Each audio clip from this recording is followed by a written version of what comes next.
இன்று Madurai cyber crime காவல் நிலையத்தில் இந்த 5ஆம் தமிழ்ச்சங்கம் பாண்டியராஜன் அவர்களை கண்டித்து நாங்கள் புகார் கொடுக்க வந்திருக்கோம். அதாவது 2 நாளாக தூக்கம் இல்லை, மிகப்பெரிய இரத்த கொதிப்பு மாதிரி ஒரு குறிப்பிட்ட சமுதாயத்தினுடைய பெண்களை ரொம்ப இழிவுபடுத்தும் விதமாக அவர் பேசியிருக்கிறாரு. அவர் அப்படின்னு சொல்கிறது கூட மனசு வரல. அவங்களுடைய தாய், அவங்களுடைய மனைவி, அவங்களுடைய மகள், இந்த மாதிரி அவங்க வீட்டில் இருக்கக்கூடிய பெண்களை பற்றி பேசுகிறதுக்கு கூட அந்த அநாகரிகமான அந்த நாய் பேசுனதுனால நாமளும் அப்படி பேசணுமா அப்படின்னு நினச்சி நாம் ஒரு இதை கடைபிடிக்கிறோம்.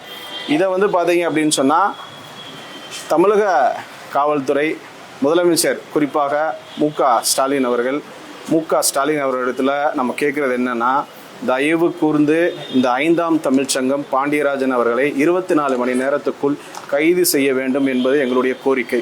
இந்த கோரிக்கை நிச்சயமாக நிறைவேறும் அப்படின்னு நாங்கள் நம்புகிறோம்.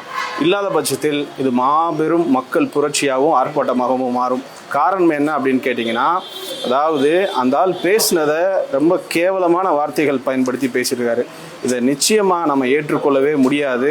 இதற்கு ஒரு தகுந்த நடவடிக்கை எடுத்தாகணும். குறிப்பாக முதலமைச்சரிடம் நேரடியாக இந்த சமுதாயத்தினுடைய ஒற்றை கோரிக்கை, நாயக்கர் சமுதாயத்தினுடைய ஒற்றை கோரிக்கை, இந்த பெண்களுடைய கோரிக்கை, இதை நாம் நிறைவேற்றணும். நீங்கள் அந்த ஆளை பிடிச்சி கைது பண்ணி வாழ்நாள் முழுக்க சிறையில் அடைக்கணும்.